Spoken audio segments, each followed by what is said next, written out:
Right, ఇదే అంశానికి సంబంధించి మరిన్ని అప్డేట్స్ మన అనలిస్ట్ సుధీర్ లైవ్ లో అందిస్తారు. సుధీర్ గారు చెప్పండి. సుధీర్ గారు, ఆస్ట్రేలియన్ కెప్టెన్ ప్యాట్ కమిన్స్ ను సన్ రైజర్స్ హైదరాబాద్ 20,50,00,000 దక్కించుకుంది. ఇది ఒక కొత్త రికార్డ్ అనుకోవచ్చా? ఐపీఎల్ ఆప్షన్ లోనే హైయెస్ట్ రేట్ కదా, మరి దీన్ని ఎలా చూడాలి? అబ్సల్యూట్లీ, ఐపీఎల్ చరిత్రలో ఇప్పటి వరకు 20 crores ఎవరికి కూడా పలకలేదు. అండ్ 20.5 అంటే ఒక వండర్ఫుల్ వాపింగ్ ప్రైజ్, అది మామూలుది కాదు అసలు యాక్చువల్ గా. And we all know that is a wonderful player, wonderful captain. Actually recent గా ఆస్ట్రేలియాకు వరల్డ్ కప్ గెలిపించడమే కాకుండా ఆస్ట్రేలియాను అద్భుతంగా లీడ్ చేస్తున్నాడు కూడా ఆల్ ఫార్మాట్స్ లో. సో ఐ థింక్ డిజర్వింగ్ గా కాదా అనేది మనం పక్కకు పెట్టితే డెఫినెట్లీ డిజర్వింగ్ అని చెప్పాలి, బికాస్ అతనికి అన్ని క్వాలిటీస్ ఉన్నాయి.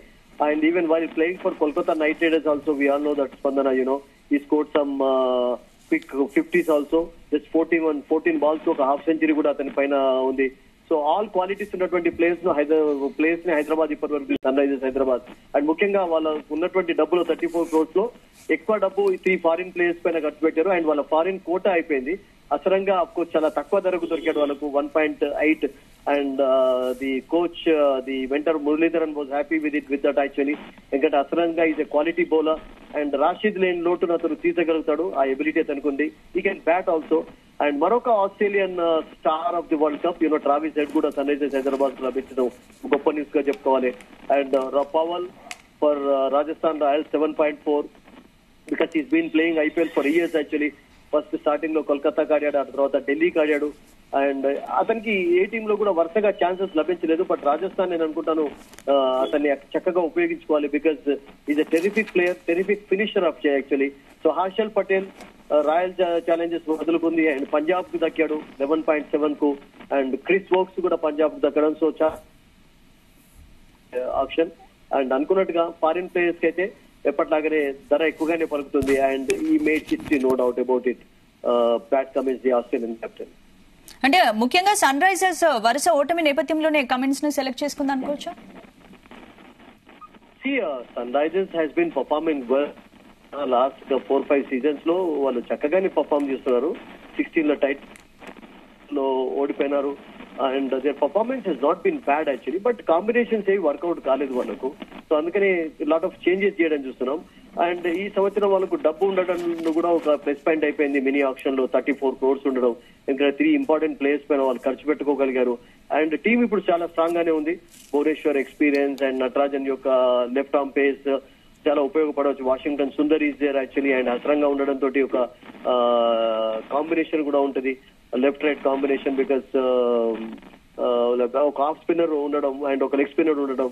అండ్ నేను అనుకుంటాను వర్కౌట్ కావచ్చు కూడా ఈసారి సన్ రైజర్స్ హైదరాబాద్ కు. అండ్ టాప్ ఆర్డర్ లో వాళ్ళకు మయాంక్ అగ్రవాల్ ఉన్నాడు, త్రిపాఠి ఉన్నాడు, మాక్రమ్, క్లాసెన్, ఒక మంచి టీమ్ గానే కనబడుతుంది. సో సన్ రైజర్స్ నేను అనుకుంటాను అంత డబ్బు ఖర్చు పెట్టి నేను అనుకుంటాను they not made a mistake by spending that much money for Pat Cummins. And Sudheer గారు, న్యూజిలాండ్ ఆల్రౌండర్ డారెల్ మిషెల్ కూడా 14 కోట్లకు చెన్నై గెలుచుకుంది కదా, మరి దీని గురించి ఏం చెప్తారు? I think he also deserves, because he's a very good player actually. ఏ ఆర్డర్ లోనైనా ఆడగలుగుతాడు, టాప్ ఆర్డర్ లో ఆడగలుగుతాడు. And is a good fielder actually, is a good all rounder. Even Indian slow wickets పైన నేను అనుకుంటాను అతని స్లో బౌలింగ్ కూడా టీం కు ఉపయోగపడవచ్చు. అండ్ చాలా మంది న్యూజిలాండర్స్ ఉన్నారు చెన్నై టీమ్ లో. బట్ రవీంద్ర రచిన్ విషయంలో కొంచెం నేను అనుకుంటాను కొంతమంది డిసప్పాయింట్ కావచ్చు కూడా అతని అభిమానులు, బికాస్ రీసెంట్ వరల్డ్ కప్ లో సెంచరీలో మోత మోగించాడు రచిన్, యంగ్స్టర్. అండ్ ఈ బ్యాట్స్, ఈ బౌల్స్, బట్ అతనికి నేను అనుకుంటాను అనుకున్నట్టుగా ధర పలకలేదు అనిపించింది. బికాస్ 1.8 అంటే అతని టాలెంట్ కు అతని ఎబిలిటీకి కొంచెం తక్కువనే కనబడింది.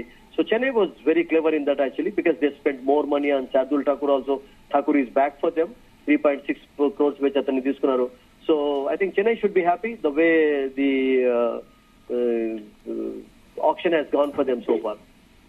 రైట్ సుధీర్ గారు, ఇంకా క్రేజీ ప్లేయర్స్ కి వేలంలో మంచి డిమాండ్ వస్తుంది. మరి ఈసారి ఏ జట్టు ఎలా ఉండబోతుంది? బలాబలాలు ఎలా ఉండే chance? We have to wait and see, because ఇప్పుడు Hardik Pandya is back for Mumbai, now is going to lead actually. Rohit ఉంటాడు ప్లేయర్ గా. అండ్ వాళ్ళు కోవిడ్ తీసుకున్నారు 5 crores ఖర్చు పెట్టి. ముంబై కూడా ఇంకా పూర్తిగా కొంచెం క్లెవర్ గానే వాళ్ళు ప్లే చేస్తున్నారని చెప్పాలి, బికాస్ వాళ్ళకు కోటా ఎక్కువగా ఉంది వాళ్ళకి. ఇంకా సూర్యకుమార్ యాదవ్ లాంటి ప్లేయర్స్ ఉండడం తోటి నేను అనుకుంటాను ఇండియన్ ప్లేయర్స్ పైన ఎక్కువగా వాళ్ళు కాన్సన్ట్రేట్ చేయడం లేదు. అండ్ ఫారిన్ ప్లేయర్స్ లో అఫ్ కోర్స్ కోవిడ్ is a good player for them. And బుమ్రాకు మంచి సపోర్టివ్ రోల్ కూడా ప్లే చేయవచ్చు. So still we have to wait and see. ఇంకా చాలా ప్లేయర్స్ ఉన్నారు. విజయ్ హజారే ట్రోఫీలో రాణించినటువంటి ఇండియన్ ప్లేయర్స్ చాలా మంది ఉన్నారు. అండ్ చూడాలి వాళ్ళకి ఎలా ధర పలుకుతుందో. బట్ సన్ రైజర్స్ హైదరాబాద్ వద్ద డబ్బు ఎక్కువగా లేదు, ఇప్పుడు ఓన్లీ 5 crores మాత్రమే ఉన్నాయి. సో ఆ 5 crores లో I think they will pick some Indian players. Okay, thank you Sudheer గారు.